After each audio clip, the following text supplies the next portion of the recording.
I know it's July, but I'm still thinking so much about NCAA wrestling, and I'm thinking about the matches I want to see the most. I've got them ranked my top 9 matches I want to see so badly at NCAA level next year. So starting with number 9, I'm actually not even going to give an actual matchup, which is, yeah, you're probably thinking great start to this list, man. But I'm going Masano Ono versus anyone.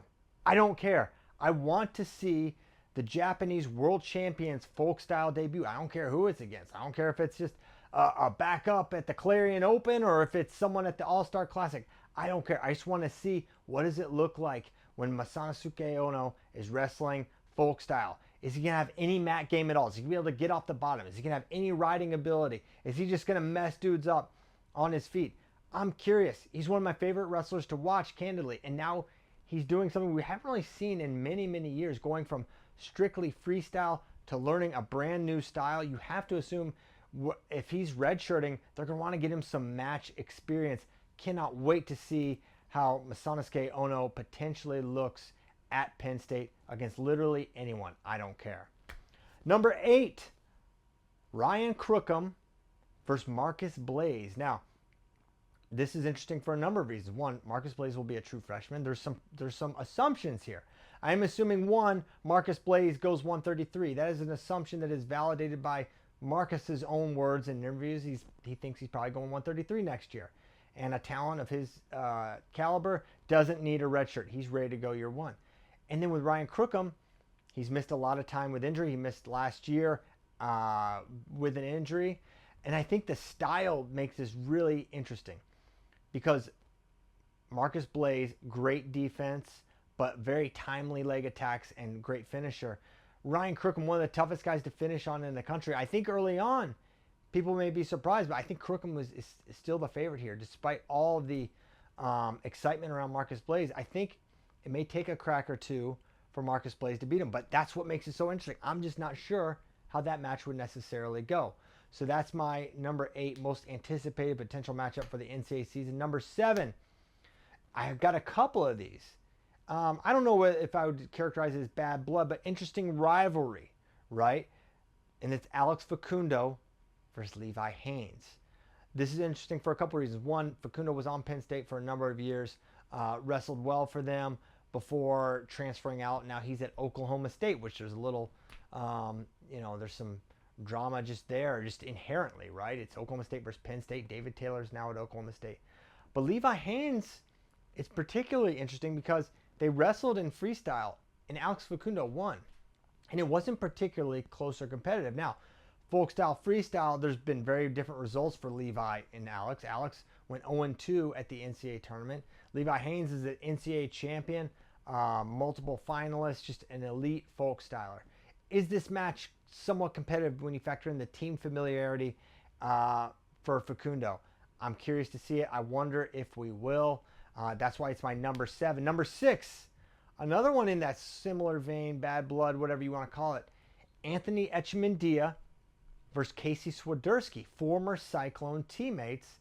Now Swiderski transferred to Oklahoma State. Echemendia recovering from injury. I think he's going to be up at 149. To me, that makes sense for Anthony. Doesn't have to cut down. You get both the Frosts in at 33-41. I think this is the best move for the team, and I really want to see this match. How would it go between Swiderski and Echemendia? This will be fireworks. This is going down this year, I believe, at Gallagher-Iba in Stillwater. Going to be a raucous environment. Casey Swiderski is a guy that wrestles with a lot of emotion, a lot of fire, a lot of heart. You got to figure he's going to be at 11 for this matchup. Meanwhile, Anthony Echemendia, on paper, I think is maybe the wrestling favorite. But the environment and how this could potentially go could maybe swing it for Swiderski. That's why I want to see this one. That's why it's my number 6. Number 5, Dlock versus Mitchell Mesenberg. Now, I posed this one. I went between this one and Joey Blaze versus Mitchell, but because Joey Blaze is going up to 165. I think he's really good. But with D, they had this funny match at the Olympic trials where they got a little chippy, not unsportsmanlike, but you could tell there was a little bit of gamesmanship on the side, and I just want to see that. Can anyone slow down or keep it competitive with Mitchell Mesenberg? Caliendo got close, but it feels like close is as close as Caliendo is going to get. Can anyone challenge Mitchell Mesenberg? Maybe it's D. Lockett. Maybe that's a crazy thing to say. I think D's pretty special. So we'll see how that goes, but that's why it's my number 5. Would love to see this one, as well as number 4, Zack Ryder versus Rocco Welsh. Now there's a couple, subplots here. One, Ryder was at Penn State. Welsh was at Ohio State. So Welsh transferred from Ohio State to Penn State, where Welsh was in the NCAA finals 2 years ago. He lost to a Penn State guy, Carter Stracci. Now he's on Penn State. And when Welsh went to Penn State, Ryder said, well, that was going to be my spot. He didn't like how that was handled. He went to Oklahoma State, right? Ryder's a stud. He hasn't lost collegiately yet. I think this is a really close match. And then there's like the KD Training Center, Ryder was a KD guy and then wasn't, I guess, and now Welsh was. There's just a lot of a backstory to this one. And I think on paper, it's just a very exciting wrestling match. I think we'll see some really good goes, and I would love to see how this match would play out. So it's my number 4. Number 3, we've seen this one before, but it was down at 197. Now it'll be up at heavyweight. AJ Ferrari versus Younger Bastida. I would not be surprised if this is the NCAA final.